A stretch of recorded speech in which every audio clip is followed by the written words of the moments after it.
ಜೈ ಶ್ರೀರಾಮ್, ಹೇಗಿದ್ದೀರಾ? ನೋಡಿ, ಇದು ನಿನ್ನೆ ಅಲಂಕಾರ. ನನಗೆ ಆ್ಯಕ್ಚುಲಿ ನಿನ್ನೆ ದ್ವಾದಶಿದು ವೀಡಿಯೋ ಎಲ್ಲ ಹಾಕ್ಲಿಕ್ಕಾಗಲಿಲ್ಲ. ಅರ್ಜೆಂಟ್ ಬೆಂಗಳೂರಿಗೆ ಹೋಗಿ ನಿನ್ನೆ ಬೆಳಗಿನ ಜಾವ ಬಂದೆ. 8:45 ತನಕ ಹರಿವಾಸರ ಇದ್ದ ಕಾರಣ ಸ್ವಲ್ಪ ಬೇಗ ಬೇಗ ಬಂದು ಅಡುಗೆ ಮಾಡಿದ್ವಿ. 4:15 ಟ್ರೈನಲ್ಲೆಲ್ಲ ಬಂದು ನಿನ್ನೆ ಉಡುಪಿಯ ಶ್ರೀಕೃಷ್ಣನ ಅಲಂಕಾರ ನೋಡ್ಕೊಳ್ತಾ ಬನ್ನಿ. ಬಾನ್ಸುರಿ ಕೃಷ್ಣ ಅಂತ ನಿನ್ನೆದ ಅಲಂಕಾರ. ಆನಂತರ ಈ ವಿಡಿಯೋ ಜೊತೆ ನಾನು ನಮ್ಮ ಸೋದೆ ಯತಿಗಳು ಅವರು ವೃಂದಾವನಕ್ಕೆ ಹೋಗಿ ವೃಂದಾವನ ಪರಿಕ್ರಮ ಮಾಡಿದ ಕೆಲವು ವಿಡಿಯೋಗಳನ್ನು ಹಾಕ್ತಾ ಇದ್ದೀನಿ. ಮೊನ್ನೆ ಒಂದು ಚಿಕ್ಕ ವಿಡಿಯೋದಲ್ಲಿಯೂ ಹಾಕಿದ್ದೀನಿ ನಾನು. ಬೇಕಾದ್ರೆ ನೀವು ನನ್ನ ಚಾನಲ್ ಚೆಕ್ ಮಾಡಿದ್ರೆ ನಿಮಗೆ ಗೊತ್ತಾಗುತ್ತೆ. ಇದು ಸೋದೆಯಲ್ಲಿರುವಂತಹ ವೇದವ್ಯಾಸ ದೇವರ ಪ್ರತಿಮೆ, ವಾದಿರಾಜರ ವೃಂದಾವನ ಎದುರು ಇರುವಂಥದ್ದು. ಈಗ ವೃಂದಾವನ ಪರಿಕ್ರಮ ವಿಡಿಯೋಗಳನ್ನು ನೋಡ್ಕೊಂಬನ್ನಿ. ಕೃಷ್ಣ ಓಡಾಡಿದ ಜಾಗ, ಕೃಷ್ಣ ಕಂಸನ್ನ ಕೊಂದ ಜಾಗ, ಆನಂತರ ಅಲ್ಲಿ ರಾಕ್ಷಸರನ್ನೆಲ್ಲ ಸಂಹಾರ ಮಾಡಿದ ಜಾಗ, ಗೋಪಿಯರ ಜೊತೆ ರಾಸಕ್ರೀಡೆ ಆಡಿದ ಜಾಗ, ಈ ಜಾಗಗಳಲ್ಲೆಲ್ಲ ಅವರು ಅಡ್ಡಾಡಿದ್ದಾರೆ. ಅಲ್ಲಿನ ವೃಂದಾವನದ ಮಣ್ಣಲ್ಲಿ ನೋಡಿ, ಅವರು ಮಣ್ಣಲ್ಲಿ ಹೇಗೆ ಆಟ ಆಡ್ತಾ ಇದ್ದಾರೆ, ಅಲ್ಲಿ ಅವ್ರ ಜೊತೆ ಹೋದ ಭಕ್ತರು ಅಂತೆಲ್ಲ ನೋಡ್ಬೋದು ನೀವಿಲ್ಲಿ. ತುಂಬ ಅದ್ಭುತವಾದ ವಿಡಿಯೋ, ಇದನ್ನೆಲ್ಲ ನೋಡ್ಕೋತಾ ಬನ್ನಿ. ಆನಂತರ ದ್ವಾದಶಿ ಅಡುಗೆ ನೋಡೋಣ. ಈ ಮುಂಚೆ ನಾವು ಒಂದು 2 ವಾರದ ಹಿಂದೆ ತಿರುಪತಿಗೂ ಹೋಗಿ ಬಂದಿದ್ವಿ. ಆ ವಿಡಿಯೋ ಜೊತೆನೂ ಬರ್ತೀನಿ ನಾನು, ನೋಡ್ಕೋತಾ ಬನ್ನಿ. ಕೃಷ್ಣನ ಹುಟ್ಟಿದ ಊರನ್ನು ಸಂದರ್ಶಿಸಿದವರು ಅವರೇ ಪುಣ್ಯವಂತರು. ನೀವೇನಂತೀರಾ? ಆಟ ಆಡಿದ ಜಾಗ, ಇಲ್ಲೆಲ್ಲ ಸ್ವಾಮಿಗಳು ಮಣ್ಣಲ್ಲಿ ಆಟ ಆಡೋದನ್ನು ನೀವು ಕಾಣಬಹುದು. ಎಲ್ಲರೂ ಮಕ್ಕಳ ಥರ ಅಲ್ಲಿ ಆಟ ಆಡಿದ್ದಾರೆ, ನೋಡ್ಬೋದು ನೀವು. ಎಷ್ಟು ಅದ್ಭುತವಾಗಿತ್ತಲ್ವಾ? ಆನಂತರ ಅಲ್ಲಿ ಕೆಲವು ರಸಪ್ರಶ್ನೆ, ಇದರಲ್ಲಿ ಪ್ರೈಸ್ ತಗೊಂಡವರಿಗೆ ನೋಡಿ ಬಹುಮಾನ ವಿತರಣೆನೂ ಮಾಡ್ತಾ ಇದ್ದಾರೆ ನಮ್ಮ ಯತಿಗಳು. ಆನಂತರ ದ್ವಾದಶಿ ಪಾರಣೆ ಬಗ್ಗೆ ಬರೋಣ. ನೋಡಿ, ಗಂಜಿ, ಪಲ್ಯ, ಆಮೇಲೆ ಕೋಸಂಬರಿ, ನೀರು ದೋಸೆ, ಚಟ್ನಿ, ಪಾಯಸ ಇದನ್ನೆಲ್ಲ ಮಾಡಿದ್ದೆ. ಬಾಳೆಕಾಯಿ ಸಾಂಬಾರು ಇದೆಲ್ಲ ಯಾವ ಥರ ಮಾಡಿದೆ ಅಂತ ನೋಡ್ಕೊಂಡು ಬರೋಣ. ನೋಡಿ, ಪಾಯಸ ಇದೆಲ್ಲ ತುಂಬ ಸುಲಭವಾಗಿ ಮಾಡುವಂಥ ಪಾಯಸ ಈ ವಿಡಿಯೋದಲ್ಲಿ ನೀವು ನೋಡ್ಬೋದು. ಫಸ್ಟಿಗೆ ನೋಡಿ, ಬಾಳೆಕಾಯಿನ ಆ್ಯಕ್ಚುಲಿ 4 ಬಾಳೆಕಾಯಿ ಇತ್ತು. ಇದನ್ನ ಸಿಪ್ಪೆ ತೆಗೆದು ನೀಟಾಗಿ ಹೆಚ್ಚಿಟ್ಕೊಳ್ಳಿ.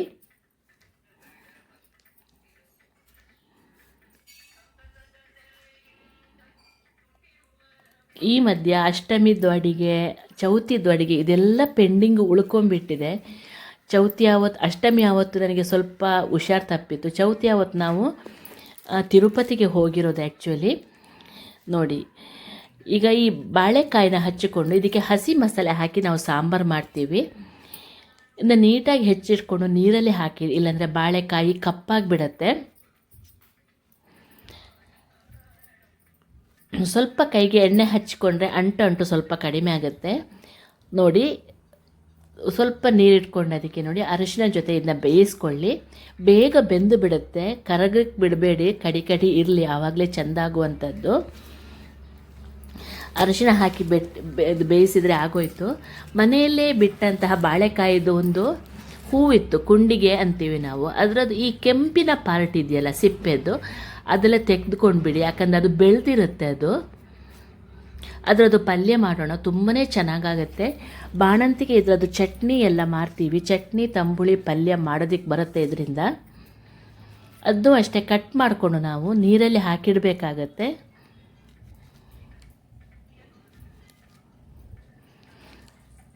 ಇದು ಸ್ವಲ್ಪ ಜಾಸ್ತಿ ಇತ್ತು ಅಂದರೆ ಹೆಲ್ಪ್ ಆಗುತ್ತೆ, ಇಲ್ಲಾಂದರೆ ಒಂದು 2-3 ಜನಕ್ಕಾಗುವಷ್ಟು ಮಾತ್ರ ಆಗುತ್ತೆ. ಸ್ವಲ್ಪ ಇಳಿಯುತ್ತೆ ಅದು ಬೆಂದ ನಂತರ. ಬಟ್ ಇದು ತುಂಬ ಫೈಬರ್ ಕಂಟೆಂಟ್, ಆಮೇಲೆ ಒಗರು ಇದರೆಲ್ಲ ಹೊಂದಿರುವಂಥದ್ದು, ತುಂಬಾ ಹೆಲ್ತಿಗೆ ಒಳ್ಳೆಯದು ಅಂತ ಹೇಳ್ತಾರೆ. ನಮ್ಮಲ್ಲಿ ಬಾಣಂತಿಗೂ ಇದನ್ನ ಕೊಡ್ತೀವಿ ನಾವು, ಇದರ ಚಟ್ನಿ ಎಲ್ಲ ಮಾಡಿ.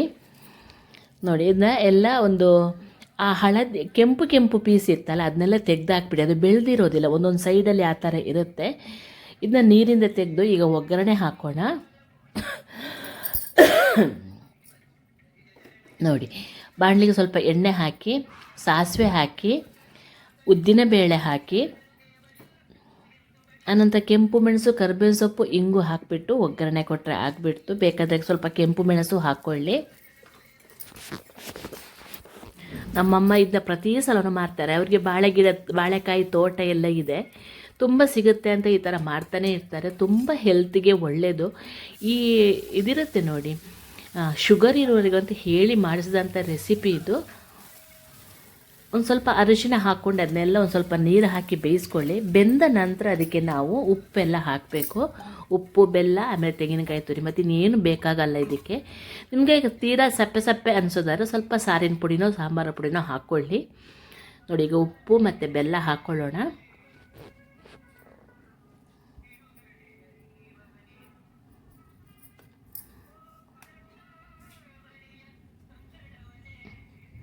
ಈ ಮಧ್ಯೆ ಒಂದು 2 ಸಲ ಕರೆಂಟ್ ಎಲ್ಲ ಹೋಯಿತು ನಮ್ಮ ಮನೆಯಲ್ಲಿ. ಬೆಳಗಿನ ಜಾವ ನಿದ್ದೆ ಬಿಟ್ಟೆಲ್ಲ ಬಂದಿರ್ತೀವಲ್ಲ, ಕರೆಂಟ್ ಹೋದಾಗ ಸ್ವಲ್ಪ ಟೆನ್ಷನ್ ಆಗಿತ್ತು ನನಗೆ. ಆಮೇಲೆ ಬಂತು, ಬಟ್ ನಾನು ಕಡಿಯೋದೆಲ್ಲ ಕಡ್ದಾಗಿತ್ತು. ನಾನು ಈ ಕಡೆ ನೋಡಿ ಅಷ್ಟೊತ್ತಿಗೆ ಬಾಳೆಕಾಯಿ ಬೆಂದಿತ್ತು, ನೀವು ಕಾಣ್ಬೋದು ಇಲ್ಲಿ. ಇದಕ್ಕೆ ಉಪ್ಪು, ಬೆಲ್ಲ, ಆನಂತರ ಮಸಾಲೆ ನಾನು ತೋರಿಸ್ತೀನಿ. ಅದನ್ನ ಹಾಕ್ಕೊಂಡು ತೆಂಗಿನಕಾಯಿ ಜೊತೆ ರುಬ್ಬಿದ್ರೆ ಸರಿ. ಈ ಬಾಳೆಕಾಯಿಗೆ ಮತ್ತು ಬಾಳೆ ಹೂವಿಗೆ ಉಂಟು ನೋಡಿ ಸ್ವಲ್ಪ ಬೆಲ್ಲ ಜಾಸ್ತಿ ಒಗರು ಇರೋದ್ರಿಂದ, ನಿಮಗೆ ಬೇಡ ಅಂತ ಅನ್ನೋರು ಸ್ವಲ್ಪ ಬೆಲ್ಲ ಕಡಿಮೆ ಹಾಕ್ಕೊಳ್ಳಿ. ನೋಡಿ, ಈಗ ಒಂದು ಮಿಕ್ಸಿ ಜಾರಿಗೆ ತೆಂಗಿನಕಾಯಿ ತುರಿ, ಜೀರಿಗೆ, ಕರ್ಬೇವಿನ ಸೊಪ್ಪು ಹಾಕ್ಲಿಕ್ಕೂ ಹಾಕ್ಬೋದು, ಬಿಡ್ಬೋದು. ಇಲ್ಲಾಂದರೆ ಕೊತ್ತಂಬರಿ ಸೊಪ್ಪು ಇದ್ದರೂ ಹಾಕ್ಬೋದು. ಸ್ವಲ್ಪ ಹುಣಸೆ ಹಣ್ಣು ಹಾಕಿ ಜೊತೆಗೆ ರುಬ್ಬಿಟ್ಟು ಸಾಂಬಾರಿಗೆ ಹಾಕಿ ಕುದಿಸಬೇಕು. ಆಮೇಲೆ ಒಗ್ಗರಣೆ ಎಲ್ಲ ಒಟ್ಟಿಗೆ ಹಾಕೋಣ, ಚಟ್ನಿ ಮತ್ತು ಕೋಸಂಬರಿ ಮತ್ತು ಈ ಸಾಂಬಾರಿಗೆ.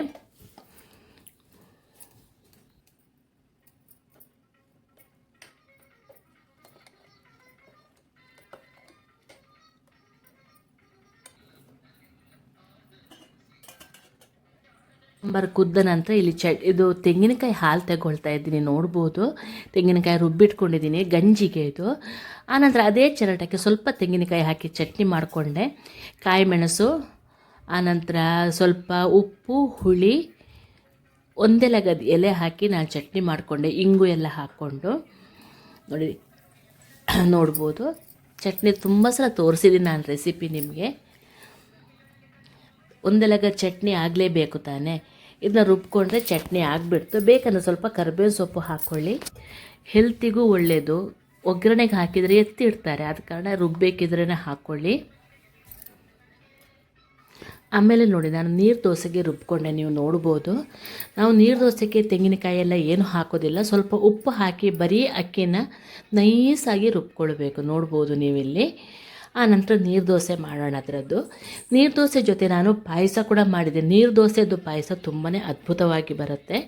ಈಗ ನೋಡಿ, ಒಗ್ಗರಣೆ ಒಂದು ಹಾಕೋಣ ಚಟ್ನಿಗೆ, ಕೋಸಂಬರಿಗೆ, ನಂತರ ಸಾಂಬಾರಿಗೆ ಸಾಸಿವೆ, ಉದ್ದಿನಬೇಳೆ, ಕರಿಬೇವಿನ ಸೊಪ್ಪು, ಇಂಗು ಎಲ್ಲ ಹಾಕಿ ಒಗ್ಗರಣೆ ಕೊಡ್ತಾಯಿದ್ದೀನಿ, ನೋಡ್ಬೋದು ನೀವು. ಬೆಳ್ಳುಳ್ಳಿ ಜಾಸ್ತಿ ತಿನ್ನೋದೇ ಇಲ್ಲ ನೋಡಿ, ಅವರು ಈ ಥರ ಇಂಗು ಹಾಕ್ಕೊಳ್ಳಿ, ಸ್ವಲ್ಪ ಗ್ಯಾಸ್ ಕಡಿಮೆ ಆಗುತ್ತೆ. ಉಪವಾಸ ಕೂತು ಏಳಬೇಕಿದ್ರೆ ಸ್ವಲ್ಪ ಗ್ಯಾಸ್ ಆಗೋದು ಸಹಜ ಮನುಷ್ಯರಿಗೆ. ನೋಡಿ, ಕೋಸಂಬರಿಗೆ ಇದೆಲ್ಲ ಮಾಡಿದೆ ನಾನು. ಆ್ಯಕ್ಚುಲಿ ಮುಳ್ಳು ಸೌತೆ ಮತ್ತು ಇದ್ರದ್ದು ಕೋಸಂಬರಿ ಮಾಡಿದ್ದೆ, ಸೌತೆಕಾಯಿದ್ದು. ನೋಡಿ, ದೋಸೆನೂ ಒಯ್ಯಕ್ಕೆ ಸ್ಟಾರ್ಟ್ ಮಾಡಿದ್ದೀನಿ, ಕಾಣ್ಬೋದು ಇಲ್ಲಿ. ಎಳ್ಳೆಣ್ಣೆ ಹಚ್ಕೊಳ್ಳೋದನ್ನು ಮರಿಬೇಡಿ, ದೋಸೆ ಕಾವಲಿಗೆ ತುಂಬ ಒಳ್ಳೆಯದಾಗತ್ತೆ.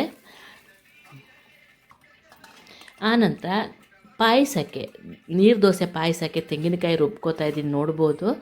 ತೆಂಗಿನಕಾಯಿ ನೈಸಾಗಿ ರುಬ್ಕೊಳ್ಳಿ, ಇಲ್ಲಾಂದರೆ ನಿಮಗೆ ಟೈಮ್ ಇತ್ತು ಅಂದರೆ ಹಾಲು ತಗೊಂಡಾದರೂ ಹಾಕ್ಕೊಳ್ಳಿ. ನೋಡಿ, ಫಸ್ಟು ಒಂದು ಪಾತ್ರೆಗೆ ಬೆಲ್ಲ ಹಾಕ್ಕೊಂಡು, ಒಂದು ಚಿಟಿಕೆ ಉಪ್ಪು ಹಾಕ್ಕೊಂಡು, ಆನಂತರ ಒಂದು ಅರ್ಧ ಚಮಚೆಯಷ್ಟು ತುಪ್ಪ ಹಾಕ್ಕೊಳ್ಳಿ. ಇದನ್ನ ಕುದಿಯೋಕ್ಕೆ ಇಟ್ಬಿಡಿ. ಆನಂತರ ನಾವು ಪಾಯಸ ಮಾಡೋಣ. 1-1.5 ಲೋಟೆಯಷ್ಟು ನೀರು ಹಾಕಿ ಕುದಿಯೋಕ್ಕೆ ಇಟ್ಬಿಡಿ. ಈ ಕಡೆ ದೋಸೆನೂ ಮಾಡ್ತಾಯಿದ್ದೆ, ಈ ಕಡೆ ಎಲ್ಲ ಪಾಯಸಕ್ಕೂ ರೆಡಿ ಮಾಡ್ತಾಯಿದ್ದೆ, ದೇವರ ಪೂಜೆಗೂ ರೆಡಿ ಮಾಡ್ತಾಯಿದ್ದೆ ನಾನು. 8:45 ತನಕ ಹರಿವಾಸರ ಇದ್ದ ಕಾರಣ ನನಗೆ ಸ್ವಲ್ಪ ಹೆಲ್ಪ್ ಆಯಿತು, ಬೆಂಗಳೂರಿಗೆ ಹೋಗಿ ಬಂದ್ರೂ. ಹಾಗಾಗಿ ನಿನ್ನ ವೀಡಿಯೋ ಹಾಕಲಿಕ್ಕಾಗಿಲ್ಲ.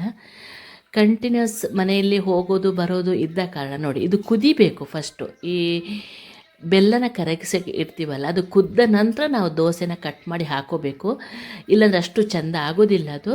ಒಂದು ಕುದಿ ಬಂದ ನಂತರ ಅದಕ್ಕೆ ನಾವು ತೆಂಗಿನಕಾಯಿ ರುಬ್ಬಿಟ್ಕೊಂಡಿರ್ತೀವಲ್ವ, ಅದನ್ನ ಹಾಕಿ ಕುದಿಸ್ಬೇಕು. ನೋಡಿ, ಅಷ್ಟೊತ್ತಿಗೆ ಕರೆಂಟು ಹೋಗಿತ್ತು, ನೀವು ನೋಡ್ಬೋದು. ನಾನು ಚಿಕ್ಕ ಲ್ಯಾಂಪಲ್ಲಿ ಇಟ್ಕೊಂಡು ನಾನು ವೀಡಿಯೋ ರೆಕಾರ್ಡಿಂಗ್ ಮಾಡ್ತಾಯಿದ್ದೀನಿ. ನಿಮಗೆ ಎಷ್ಟು ದಪ್ಪ ಬೇಕೋ ಅಷ್ಟು ದಪ್ಪ ಹಾಕಿ, 2-3 ದ್ರಾಕ್ಷಿ ಗೋಡಂಬಿ ಕೂಡ ಹಾಕ್ಕೊಳ್ಳಿ. ಅದಕ್ಕೆ ಬೇಯಬೇಕಿದ್ರೆ ಹಾಕ್ಕೊಳ್ಳಿ, ತುಂಬಾ ಚೆನ್ನಾಗಾಗತ್ತೆ. ಹಾಕಿ 1 ರೌಂಡ್ ಕುದಿಸಿದ್ರೆ ನಮ್ಮದು ಪಾಯಸ ರೆಡಿಯಾಗಿಬಿಡುತ್ತೆ, ಅದ್ಭುತವಾಗಿ ಬರುತ್ತೆ. ನಿಮಗೆ ಬೇಕು ಅಂತಂದರೆ ಗೋಡಂಬಿ ಮತ್ತು ಗಸಗಸೆ ಕೂಡ ನಾವು ತೆಂಗಿನಕಾಯಿ ಜೊತೆ ಕಡಿಯುವಾಗ ಅಂದರೆ ರುಬ್ಬೇಕಿದ್ರೆ ಹಾಕ್ಕೊಳ್ಬೋದು, ತುಂಬಾ ಚೆನ್ನಾಗಾಗತ್ತೆ. ಇದಕ್ಕೆ ಆಮೇಲೆ ಏಲಕ್ಕಿ ಪುಡಿ ಒಂದು ಹಾಕಿದೆ ಇನ್ನೇನು ಹಾಕಿಲ್ಲ. ಅದು ಎಲ್ಲೋ ವಿಡಿಯೋ ಮಿಸ್ ಆಗಿದೆ ಅನಿಸುತ್ತೆ. ಒಂದು ಕುದಿ ಬರ್ತದೆ, ಹಾಗೇ ಬಿಡ್ತು. ಕುದಿ ಬಂದ ನಂತರ ಏಲಕ್ಕಿ ಹಾಕಬೇಕಾಗತ್ತೆ. ನೋಡಿ ಕರೆಂಟು ಬಂದು ಆಗ್ತಾ ಉಂಟು. ಆಯಿತು ನೋಡಿ, ಇವತ್ತು ನಾನು ದ್ವಾದಶಿ ಪಾರಣೆದು ಅಡುಗೆ ಪಾಯಸ, ಗಂಜಿ, ಅನ್ನ, ಪಲ್ಯ, ಕೋಸಂಬರಿ ಚಟ್ನಿ, ಅನಂತರ ನೀರು ದೋಸೆ, ಆಮೇಲೆ ಬಾಳೆಕಾಯಿ ಸಾಂಬಾರು. ಬೆಂಗಳೂರಿಂದ ಬರ್ತಾ ಪೇರ್ಲೆ ಹಣ್ಣು ಅಂದರೆ ನೀವು ಸೀಬೆಕಾಯಿ ಅಂತೀರ ತಗೊಂಬಂದಿದ್ದೆ, ಅದನ್ನೂ ಒಂದು ದೇವರಿಗೆ ಇಟ್ಟಿದ್ದೆ, ಅದನ್ನ ಕಟ್ ಮಾಡಿ ಎಲೆಗೆ ಹಾಕ್ಕೊಂಡಿದ್ದೀನಿ, ಕಾಣ್ಬೋದು. ಈಗ ತಿರುಪತಿಗೆ ಹೋಗುವಂತಹ ಒಂದು ವ್ಲಾಗಿದ್ದು ವಿವರಣೆ ನಾನು ಕೊಡ್ತಾಯಿದ್ದೀನಿ. ಹೋಗ್ತಾ ರೈಲಲ್ಲಿ ಹೋಗಿದ್ವಿ, ಬರ್ತಾ ಬಸ್ಸಲ್ಲಿ ಬಂದಿದ್ವಿ. ನಾವು ಟಿಕೆಟ್ ಅಂದರೆ ದರ್ಶನ ಟಿಕೆಟ್ ಮಾಡದೆ ಹೋಗಿರುವಂಥದ್ದು. ನೋಡಿ, ಇದು ಅಲ್ಲಿ ವರದರಾಜಸ್ವಾಮಿ ದೇವಾಲಯ ಕೆಳಗೆ. ಇದು ತಿರುಪತಿಯಲ್ಲಿ ತಿರುಮಲ ಅಂದರೆ ಮೇಲೆ, ಬೆಟ್ಟದ ಮೇಲೆ. ನಾನು, ನನ್ನ ಮಗ, ನಮ್ಮ ಹಸ್ಬೆಂಡು, ನಮ್ಮ ಆಚಾರ್ಯ ಒಬ್ಬರು ಇದ್ದರು, ಅವ್ರ ಒಟ್ಟಿಗೆ ಸೇರ್ಕೊಂಡು ನಾವು ಹೋಗಿರೋದು. ಅಲ್ಲಿ ಕ್ಯೂನಲ್ಲಿ ನಿಂತು ಟಕಾಟಕ್ ಅಂದರೆ ಇದು ದರ್ಶನ ಟಿಕೆಟ್ ಸಿಗುತ್ತೆ, ಆಧಾರ್ ಬೇಕಾಗಿರುತ್ತೆ, ಅದನ್ನ ತಗೊಂಡು ಹೋಗ್ತಾ ಇದ್ವಿ, ನೋಡ್ಬೋದು. ಆನಂತರ ನಾವು ಮಾರನೇ ದಿವಸ ಮೆಟ್ಲಲ್ಲಿ ನಡ್ಕೊಂಡು, ಶ್ರೀವಾರಿ ಮೆಟ್ಲು ಅಂತ ಹೇಳ್ತಾರೆ, ಒಂದು ಅಲಿಪಿರಿ ಮೆಟ್ಲು, ಒಂದು ಶ್ರೀವಾರಿ ಮೆಟ್ಲು. ಅಲಿಪಿರಿ ಮೆಟ್ಟಲ್ಲಿ ಒಂದು 6,000 7,000 ಮೆಟ್ಲುಗಳು ಇರ್ತವೆ. ಇಲ್ಲಿ ತಿರುಮಲ ಮೆಟ್ಲು ಅಲ್ಲಿ ತಿಮ್ಮಪ್ಪ ದೇವರು, ನಮ್ಮ ಶ್ರೀನಿವಾಸ ದೇವರು ನಡ್ಕೊಂಡು ಹೋದ ಜಾಗ ಅಂತ ಇದು. ಅಲ್ಲಿ 2,500 ತನಕ ಮೆಟ್ಲಿರುತ್ತೆ. ಅಲ್ಲಿಂದ ಹತ್ತಿಕೊಂಡು ಹೋಗೋದು. ತಿರುಪತಿಯ ಹಿಂಭಾಗದಲ್ಲಿ ನಾವು ಹೋಗ್ತೀವಿ ಅಲ್ಲಿಗೆ. ಅಲ್ಲಿ ಹೋಗಿದ್ವಿ ನಾನು ನಡ್ಕೊಂಡು, ನೀವು ಕಾಣ್ಬೋದು. ಎಲ್ಲರೂ ಅರಿಶಿನ ಕುಂಕುಮ ಹಚ್ಚಿಟ್ಕೊಂಡೆಲ್ಲ ನೋಡ್ಬೋದು. ಅಲ್ಲಿ ನಡೀತಾ ಹೋಗ್ತಾ ಇದ್ದಾರೆ. ಅಲ್ಲಿ ಅದು ತಿರುಪತಿಯಿಂದ ಒಂದು 16 ಕಿಲೋಮೀಟ್ರ್ ದೂರ ಆಗುತ್ತೆ. ಒಂದು 500-600 ರೂಪಾಯಿ ಆಟೋ ಕೇಳ್ತಾರೆ. ನೋಡಿ, ಅಲ್ಲಿ ಕಲ್ಲಿನ ಮೇಲೆ ಕಲ್ಲಿ ಇಟ್ಟು ಆ ಥರ ಇಟ್ಟರೆ ಸ್ವಂತ ಮನೆ ಆಗುತ್ತೆ ಅಂತ ನಂಬಿಕೆ ಜನಗಳೇ, ಅದಕ್ಕೆ ಪೇರಿಸಿಟ್ಟಿದ್ದಾರೆ. ನಮ್ಮ ಆಚಾರು, ಇವರು, ನಾನು, ನಮ್ಮ ಯಜಮಾನರು ಬಂದಿರಲಿಲ್ಲ ನಡೆಯೋಕ್ಕೆ. ನಾವು 3 ಜನ ನಡ್ಕೊಂಡು ಹೋದ್ವಿ. ನೋಡ್ಬೋದು ನೀವು ಪರಿಸರ, ಎಂಥ ಚಂದ ಪರಿಸರ ಗೊತ್ತಾ. ಒಂದು ಸಲ ನಡ್ಕೊಂಡು ಹೋಗಬೇಕು, ಆವಾಗ ನಿಮಗೆ ಅದರ ಅನುಭವ ಆಗುತ್ತೆ. ಸ್ವಲ್ಪ ಟಯರ್ಡ್ ಆಗುತ್ತೆ, ನಾವು ಇಲ್ಲ ಅಂತಂದಲ್ಲ. ಬೆಳಿಗ್ಗೆ ಬೇಗ ಹೊರಟ್ರೆ ಒಳ್ಳೆಯದಾಗತ್ತೆ. ಇಲ್ಲಿ ಅಲ್ಲಿ ಬೆಳಗ್ಗೆ 6 ಗಂಟೆಯಿಂದ ಸಂಜೆ 4 ಗಂಟೆ ತನಕ ಮಾತ್ರ ಓಪನ್ ಇರುವಂಥದ್ದು. ಆನಂತರ ತಿರುಮಲ ಮೆಟ್ಟು, ಶ್ರೀವಾರಿ ಮೆಟ್ಟು ಅಂತ ಹೇಳ್ತಾರೆ, ಅದು ಓಪನ್ ಇರೋದಿಲ್ಲ. ನೋಡಿ ಎಷ್ಟು ಚಂದವಾದ ಪರಿಸರ, ಎಷ್ಟು ಜನ ನಡ್ಕೊಂಡು ಬರ್ತಾರೆ ಅಂತ ನೋಡ್ಬೋದು ಶ್ರೀನಿವಾಸನ ಭಕ್ತರು. ಇಲ್ಲಿ ಬರೋರಿಗೆ ಫ್ರೀ ಟಿಕೆಟು ಕೊಡ್ತಾರೆ. ನಾವು ಮುಂಚಿನ ಹೊತ್ತು ತಗೊಂಡಿಟ್ಟ ಕಾರಣ ಫ್ರೀ ಟಿಕೆಟಲ್ಲಿ ಹೋಗಿದ್ವಿ ನಾವು, ನೋಡ್ಬೋದು.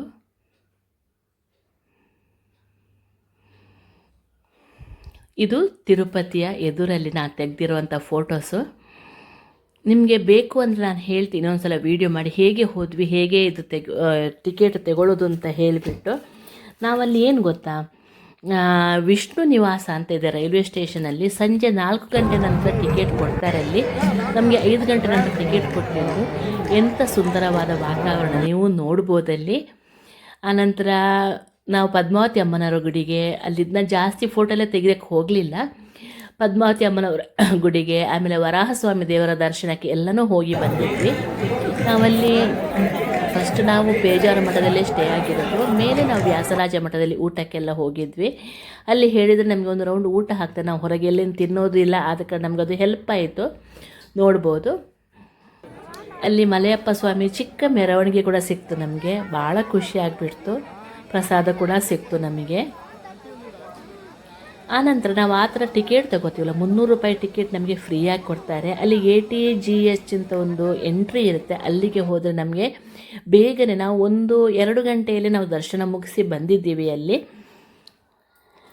ಉಡುಪಿಯಿಂದ ಡೈರೆಕ್ಟು ಟ್ರೈನು ಕೂಡ ಇದೆ. ನೋಡಿ, ಶ್ರೀವಾರಿ ಬೆಟ್ಟನ ಅಂದರೆ ತಿರುಪತಿ ಬೆಟ್ಟನ ನೋಡಿ ಕಣ್ಣು ತುಂಬಿಕೊಳ್ಳಿ. ಎಷ್ಟು ಖುಷಿಯಾಗುತ್ತೆ ಅನ್ನೋ ನೋಡಬೇಕಿದ್ರೆ ಅದು ಅನುಭವಿಸಿದವ್ರಿಗೆ ಗೊತ್ತು ಅನ್ಕೋತೀನಿ. ಇದು ಅಲ್ಲಿ ಒಂದು ಆಳ್ವಾರ್ ಟೆಂಪಲ್ ದೇವಸ್ಥಾನ, ಇದು ವರದರಾಜ ಗುಡಿಯ ಹೊರಗೆ. ಇದು ಮಾರನೇ ದಿವಸ ಟೈಮ್ ಇತ್ತು ಅಂತಂದ್ಬಿಟ್ಟು ಕಪಿಲೇಶ್ವರ ಸ್ವಾಮಿ ದೇವಸ್ಥಾನಕ್ಕೂ ಹೋಗಿದ್ವಿ. ಸಣ್ಣ ಧಾರೆ ಹರಿತಿತ್ತು, ಅಲ್ಲಿಂದ ಮಳೆಗಾಲ ಸ್ಟಾರ್ಟ್ ಆಗಿಲ್ಲ. ತುಂಬಾ ಅದ್ಭುತವಾಗಿದೆ. ಈ ವಿಡಿಯೋಗಳನ್ನೆಲ್ಲ ನೋಡ್ಕೋತಾ ಬನ್ನಿ. ಆ ದೇವಸ್ಥಾನ ನೋಡೋದೇ ಚಂದ. ಅಲ್ಲಿ ಕಪಿಲೇಶ್ವರ ಅಂತಂದರೆ ಈಶ್ವರ ದೇವರು ಇರುವಂಥದ್ದು. ಅಲ್ಲಿ ತೆಪ್ಪೋತ್ಸವ, ವಾರ್ಷಿಕ ಬ್ರಹ್ಮೋತ್ಸವ ಎಲ್ಲನೂ ನಡೆಯುತ್ತೆ ಅಲ್ಲಿ ಕೂಡ. ನಿಮಗೆ TTD ತಿರುಪತಿ ಚಾನಲ್ ನೋಡ್ತಾ ಇರೋರಿಗೆ ಗೊತ್ತಿರ್ಬೋದು. ಸಾಧಾರಣ ಕೇಬಲ್ ಇದ್ದವರಿಗೆ ಸಿಗೋದಿಲ್ಲ, ಡಿಶ್ ಹಾಕಿಸಿದವ್ರಿಗೆ ಈ ತಿರುಪತಿ ಚಾನಲ್ ಎಲ್ಲ ಸಿಗುತ್ತೆ. ನೋಡಿ ಅಲ್ಲಿ ಆಮೇಲೆ ನರಸಿಂಹದೇವರು, ಆಮೇಲೆ ಭೂವರಾಹ ದೇವರು, ತಿರುಪತಿ ತಿಮ್ಮಪ್ಪ ಎಲ್ಲ ಕೂಡ ಅಲ್ಲಿ ಒಂದು ಮೂರ್ತಿ ಮಾಡಿ ಎಲ್ಲ ಕಡೆಯೂ ಪೂಜೆ ಮಾಡ್ತಾರೆ. ಅಲ್ಲಿ ನೋಡ್ಬೋದು ಎಷ್ಟು ಕ್ಲೀನಾಗಿ ಪರಿಸರ ಮೇಂಟೈನ್ ಮಾಡ್ತಾರೆ ಅಂದರೆ ಟಿ ಟಿ ಡಿ ತುಂಬ ಆಸ್ಥೆ ವಹಿಸುತ್ತೆ ಇದನ್ನ ಕ್ಲೀನಾಗಿ ಇಟ್ಕೊಳ್ಳೋಕ್ಕೆ. ಇಲ್ಲೇ ಲಕ್ಷ್ಮೀ ನರಸಿಂಹ ದೇವಸ್ಥಾನ ಕೂಡ ಇದೆ. ಆ ಕಂಬಗಳು ಈ ಒಂದು ಸೈಡ್ ಲಕ್ಷ್ಮೀ ನರಸಿಂಹ, ಒಂದು ಕಡೆ ಈಶ್ವರ ದೇವರು ನೋಡ್ಬೋದು. ಅದ್ಭುತವಾದ ದೇವಸ್ಥಾನ. ಲಾಸ್ಟ್ ಇಯರ್ ಇಲ್ಲಿ ಫ್ಲಡ್ ಅಂದರೆ ನೆರೆ ಕೂಡ ಬಂದಿತ್ತಂತೆ ಅಪ್ಪ. ತುಂಬ ಹೆದರ್ಕೊಳ್ತೀವಿ, ಏನು ಮಾಡೋದು ಹೇಳಿ, ಕೆಲವೊಂದು ಸಲ ಹಂಗಾಗತ್ತೆ ವಿಪರೀತ ಮಳೆಯೆಲ್ಲ ಆದರೆ. ಎಲ್ಲರೂ ಫೋಟೋ ತೆಗೆಸ್ಕೊಂಡು ಸೆಲ್ಫಿ ತೆಗೆಸ್ಕೊಂಡು ಸೀದಾ ಆಮೇಲೆ ರೂಮಿಗೆ ಬಂದು ನಾವು ಊಟ ಮುಗಿಸ್ಕೊಂಡು ಮಧ್ಯಾಹ್ನಕ್ಕೆ ಹೊರಟ್ವಿ. ನಾವಲ್ಲಿಂದ 3 ದಿವಸ ತಿರುಪತಿಯಲ್ಲಿ ಇದ್ವಿ. ಖುಷಿಯಾಯಿತು, ದರ್ಶನ ಎಲ್ಲ ಚೆನ್ನಾಗಾಯಿತು, ಪದ್ಮಾವತಿ ಅಮ್ಮನ ದರ್ಶನ ಎಲ್ಲ. ನಿಮಗೆ ಎಷ್ಟು ಆಯಿತು, ನಮಗೆ ಒಬ್ಬೊಬ್ಬರಿಗೆ ಸಾಧಾರಣ 5,5,500 ಸಾವಿರ ತನಕ ಬಿತ್ತು ನಮಗೆ ಖರ್ಚು. ನಾವು ಆಟೋದಲ್ಲೇ ಓಡಾಡಿದ್ದೆಲ್ಲ. ನೀವು ಫೋಟೋನ ಕೆಲವು ಹಾಕಿದ್ದೀನಿ, ನೀವು ನೋಡ್ಬೋದು ಅದರಲ್ಲಿ. ವಿಡಿಯೋ ಇಷ್ಟ ಆದರೆ ಇದು ಭೂತರಾಜಿಯ ನಿರ್ಣಯ ಸಂಕ್ರಾಂತಿ ಪೂಜೆ, ರಾಘವೇಂದ್ರ ಸ್ವಾಮಿಗಳ ಅಲಂಕಾರ, ಆನಂತರ ಕೆಲವು ವೃಂದಾವನ ಯಾತ್ರೆ ನಮ್ಮ ಯತಿವರರದ್ದು ವಿಶ್ವವಲ್ಲಭ ತೀರ್ಥರದ್ದು, ಅದರ ಕೆಲವು ಫೋಟೋಸನ್ನೆಲ್ಲ ಹಾಕ್ತಾ ಬರ್ತೀನಿ. ವಿಡಿಯೋ ಇಷ್ಟ ಆದರೆ ಗೊತ್ತಾ, ಲೈಕ್ ಮಾಡೋದನ್ನು ಮರಿಬೇಡಿ, ಸಬ್ಸ್ಕ್ರೈಬ್ ಮಾಡ್ಕೊಂಡು ನೋಡಿ ಆಯಿತಾ. ಅಲ್ಲಿ ವೃಂದಾವನಕ್ಕೆ ಹೋಗಿ ಅಲ್ಲಿ ವೃಂದಾವನ ಪರಿಕ್ರಮ ಮಾಡಿ ಅವ್ರ ಜೊತೆ ಬಂದ ಭಕ್ತರಿಗೆಲ್ಲ ಅನ್ನ ಪ್ರಸಾದ ನಿವೇದನೆ ಮಾಡ್ಕೊಂಡು ನೋಡ್ಬೋದು ನೀವು ಎಷ್ಟು ಚೆನ್ನಾಗಿ ಅದನ್ನ ಅರೇಂಜ್ ಮಾಡಿದ್ದಾರೆ ಅಂತ. ಪುಣ್ಯವಂತರವರು, ಕೃಷ್ಣ ಓಡಾಡಿದ ಜಾಗದಲ್ಲೆಲ್ಲ ಅವರು ಓಡಿದ್ದಾರೆ. ನಿಮಗೇನು ಅನ್ನಿಸ್ತು ಈ ಫೋಟೋಸನ್ನೆಲ್ಲ ನೋಡಿ ಅದನ್ನ ಕಮೆಂಟ್ಸಲ್ಲಿ ಹೇಳಿ ನನಗೆ. ನೋಡಿ ಎಷ್ಟು ಚೆನ್ನಾಗಿದೆ. ಇದು ಯಮುನಾ ನದಿಯೆಲ್ಲ ನೋಡ್ಬೋದು. ಎಲ್ಲ ಪೂಜೆಗಳನ್ನು, ಸಂಸ್ಥಾನ ಪೂಜೆಗಳನ್ನು ನೋಡ್ಕೋತಾ ಬನ್ನಿ. Thank you for watching. Next ವಿಡಿಯೋದಲ್ಲಿ ಸಿಗ್ತೇನೆ ಚೌತಿ ಮತ್ತು ಅಷ್ಟಮಿಯ ಅಡುಗೆಗಳೊಂದಿಗೆ. Thank you.